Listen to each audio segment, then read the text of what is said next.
expresidente no dudó. El ministro cayó haciendo un mea culpa. El que habla pone a disposición de nuestro señor presidente de la República su cargo. Sí, considera que tenemos responsabilidad. El jefe de Estado, Martín Vizcarra, aceptó la renuncia del titular del Interior, Mauro Medina, confirmada la fuga del ex juez supremo César Inostroza, en una noche en la que el Ejecutivo señaló hacia el Congreso tras la evasión. Solamente contaba con impedimento de salida del país, mas no así con una orden de captura, dado que el Congreso de la República tardó 12 días en emitir el expediente de su acusación inconstitucional al Ministerio Público. Identificado que el destituido magistrado sindicado como cabecilla de los cuellos blancos del puerto está en España, el Poder Ejecutivo sentó posición señalando que el escape se produjo porque no existía limitación de movimiento para Inostroza. Es vergonzoso la salida del juez supremo César Inostroza, que se produjo de manera ilegal, violando la ley, saliendo de manera clandestina por el norte del país el día 7 de octubre. En horas de la madrugada, evadiendo de manera dolosa el control migratorio. Junto a los ministros de Relaciones Exteriores, Justicia y el saliente ministro del Interior, se detalló que el expresidente de la Sala Penal Transitoria pidió asilo en Madrid. Un alto cargo como juez en este país y ha salido como un vulgar delincuente. Y ha mencionado que esta persona se acercó a una comisaría de la policía en dicho lugar a solicitar asilo. No es el procedimiento, por lo tanto, que no fue aceptado. Inostroza pasó de Aguas Verdes a Huaquillas, Guayaquil y Ámsterdam, hasta la capital de España, con pasaporte regular, pues su documento diplomático estaba anulado. 3 funcionarios de Interpol Perú y la Cancillería viajarán a Europa este jueves. Villanueva señaló que en la pantalla de migraciones existía la alerta.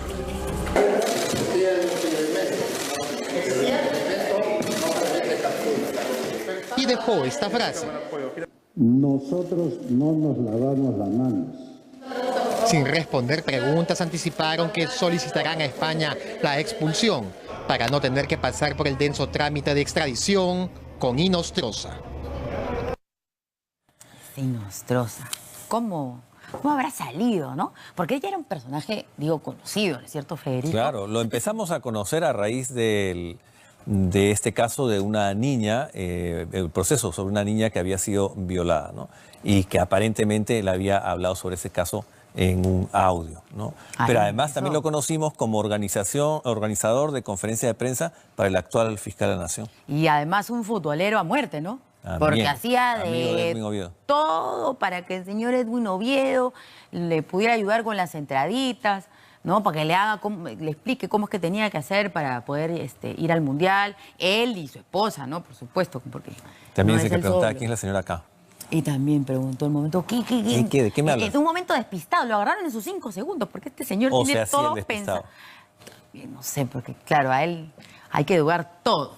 Bueno, hace 10 días César Inostroza salió del Perú pese a que tenía una orden de impedimento de salida del país. Este ex juez supremo salió por Huaquillas con destino a Guayaquil y de ahí se embarcó en un vuelo a Ámsterdam para llegar finalmente a Madrid.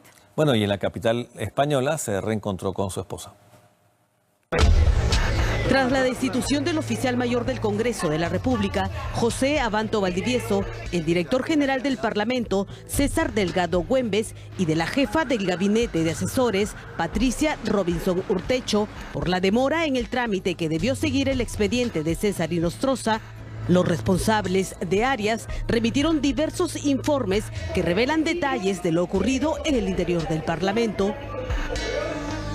Según este documento enviado por el despacho parlamentario, el 5 de octubre a las 11:50 de la mañana recibieron el texto final que aprobó el Congreso el día anterior, referente a la destitución e inhabilitación del ex juez supremo César Inostroza Pariachi. El 6 salió publicado en el diario oficial El Peruano, el lunes 8 fue feriado y fue recién el martes 9 de octubre que los documentos dirigidos al fiscal de la Nación, Pedro Chávarri, y al presidente del Poder Judicial, Víctor Prado, fueron enviados al presidente del Congreso de la República, Daniel Salaverry, para que sean firmados. Esos oficios recién retornaron al despacho parlamentario la tarde del jueves 11 de octubre, es decir, 2 días estuvieron en presidencia del Legislativo.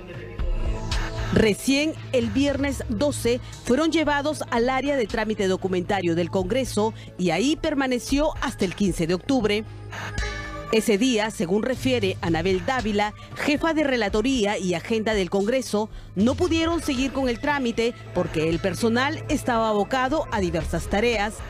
El 16 de octubre, cuando estalló la noticia de la demora del trámite, recién se agilizó el expediente Inostroza. Pasaron 12 días para que el Ministerio Público reciba oficialmente la destitución e inhabilitación del ex juez supremo César Inostroza Pariachi. El amigo también del juez de la Corte Superior del Callao, ¿no? Recordamos también, Walter, hermanito. tío. El presidente del Congreso lamentó que se genere una inestabilidad política al hablar de una eventual renuncia. Los congresistas de diversas bancadas sostienen que él debe asumir su responsabilidad política por la demora del envío de la documentación completa de esta denuncia contra César Inostroza al Ministerio Público. El Congreso de la República no es el responsable, no es la institución responsable de custodiar nuestras fronteras. Es el Ministerio del Interior. La demora en la entrega a la Fiscalía de la denuncia contra el destituido juez César Inostroza lo ha hecho pasible de pedidos para que renuncie a la presidencia. Yo lamento muchísimo que se quiere hacer una utilización política de esta irregularidad administrativa.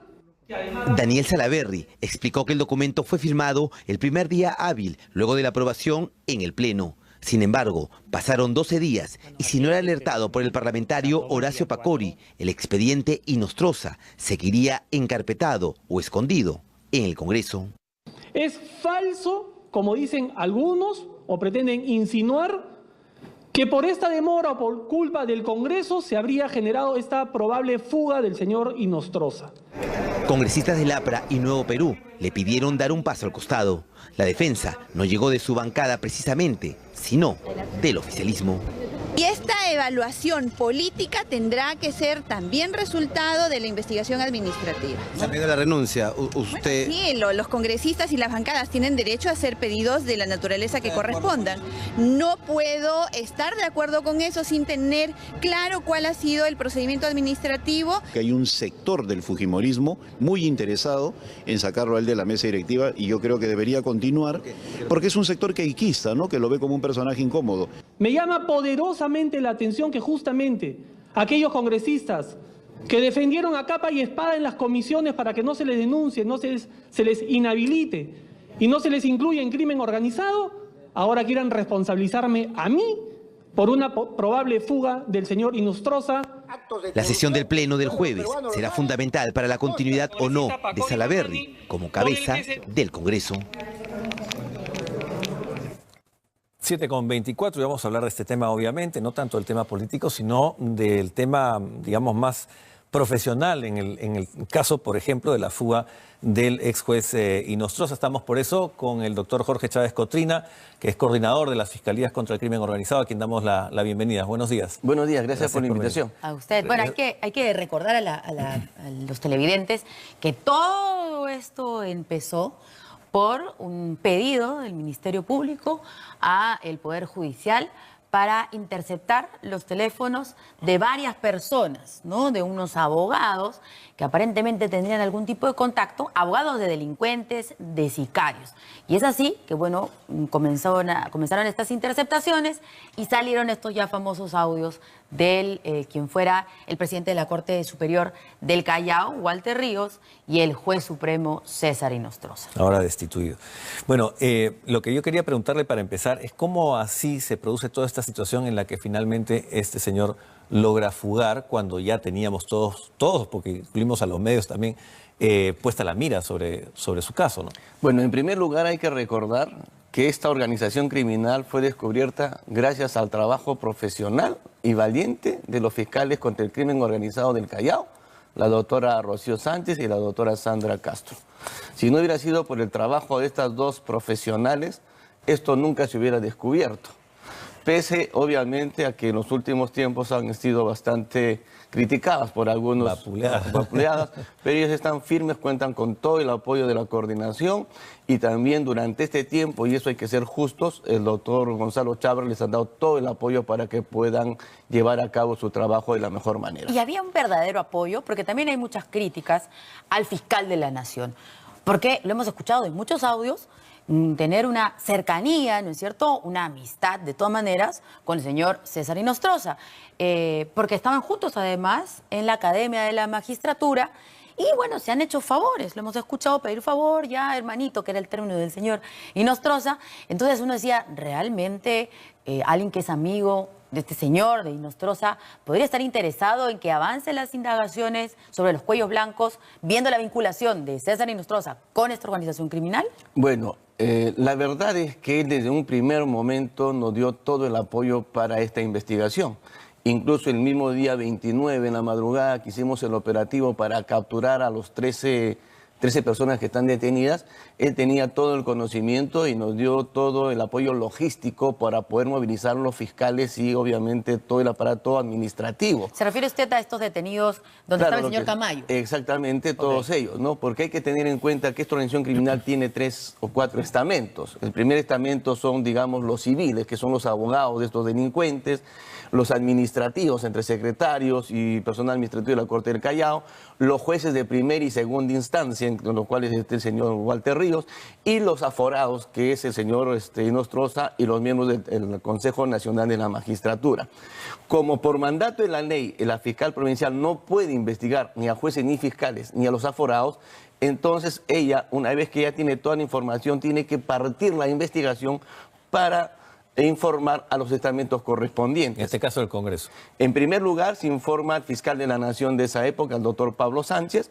Él informa a las fiscalías de control interno para que vean el tema de los jueces y fiscales de primera y segunda instancia.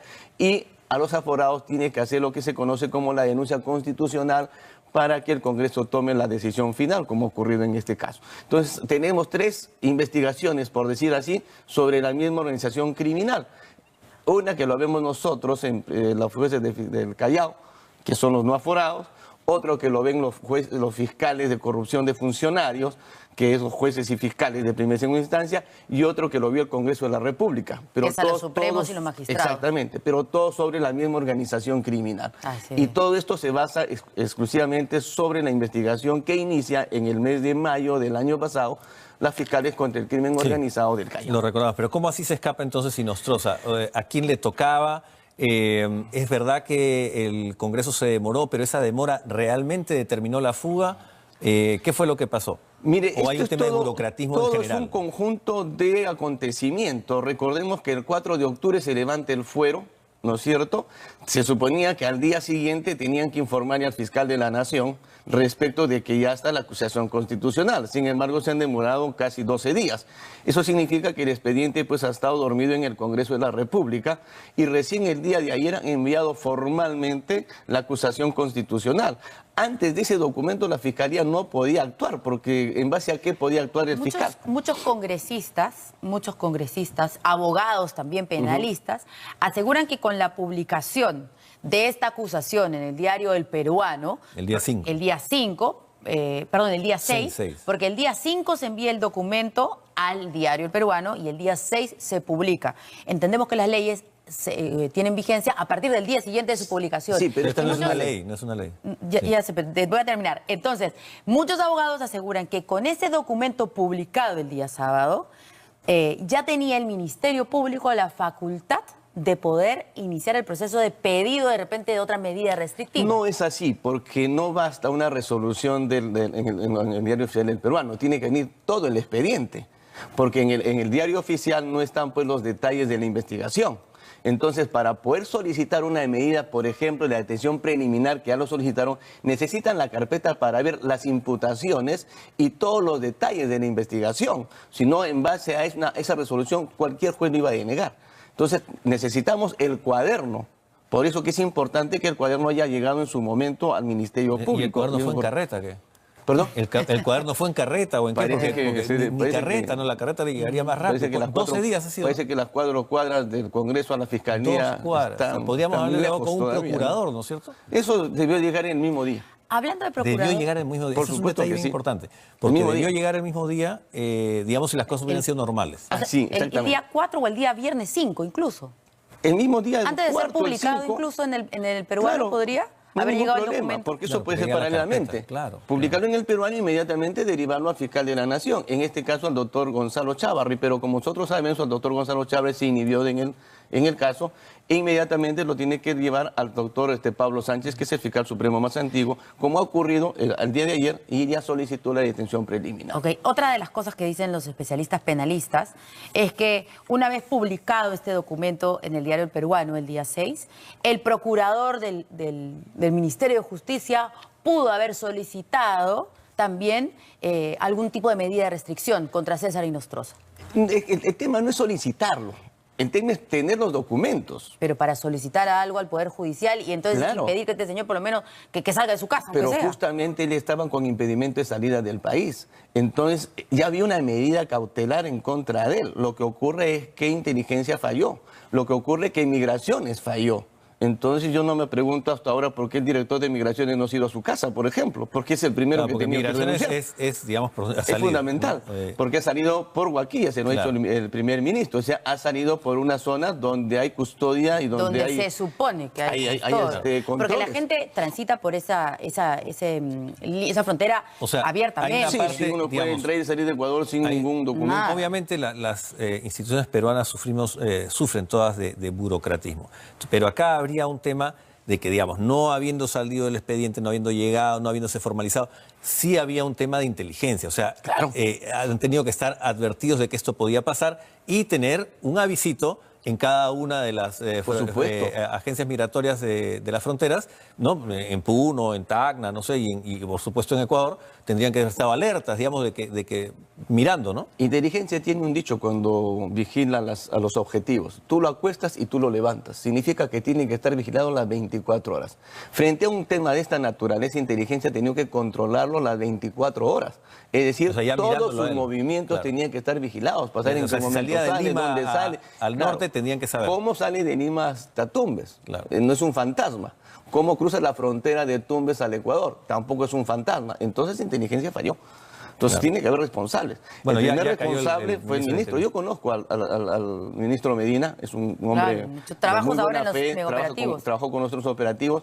Lamento su salida, pero lamentablemente pues hay responsables políticos, ¿no?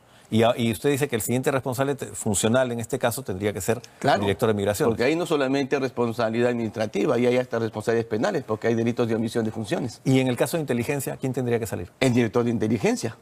¿No es cierto? Hay un director de inteligencia que tiene que estar encargado de estos temas. Él tendría que salir. Yo creo que mínimamente tienen que dar un paso al costado.